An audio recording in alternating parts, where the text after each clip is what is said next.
Europe 1 matin, il est 7h moins le quart. Très bon réveil avec Thomas Schnell. L'heure de la revue de presse internationale, tout d'abord en Irlande avec Clémence Penard. Bonjour Clémence. Bonjour. Qu'est-ce qui fait la une des journaux ? Certes moins brutal que les 30% un temps brandis par Donald Trump, le nouveau tarif de 15% sur les importations européennes reste un coup dur pour l'Irlande, alerte la RTE.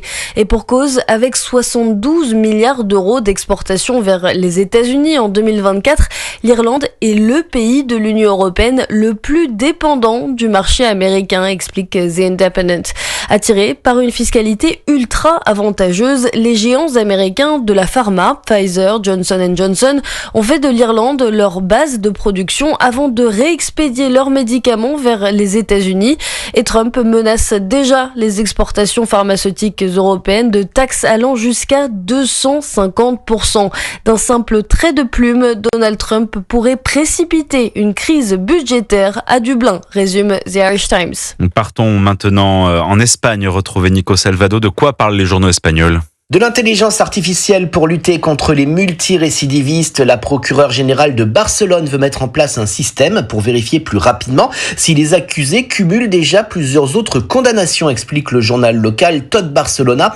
Ce dispositif s'appelle la calculatrice électronique de la multirécidive et permettrait un gain de temps pour les juges mais aussi les procureurs et les policiers, indique le pure player VilaWeb.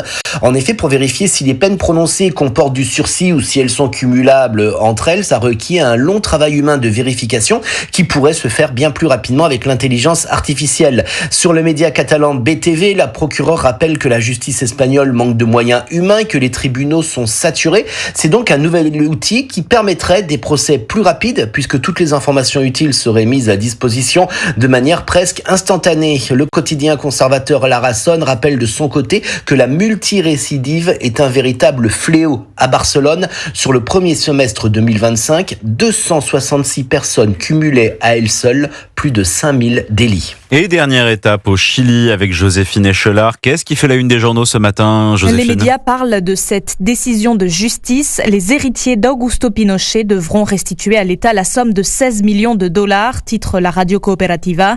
Lorsqu'il était à la tête du Chili, l'ancien dictateur avait détourné une fortune qu'il avait ensuite cachée sur des comptes de la banque américaine Riggs, rappelle le journal El País.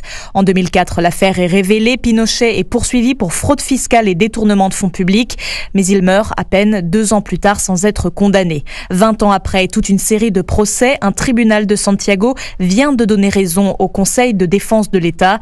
Ce dernier avait déposé plainte en 2018 contre les héritiers de Pinochet pour fraude au profit d'autrui, explique le Diario U Chile. 16 personnes sont visées, parmi lesquelles l'épouse de Pinochet, morte en 2021. Les héritiers pourront faire appel, conclut El Mostrador. Merci à tous nos correspondants internationaux Europe 1.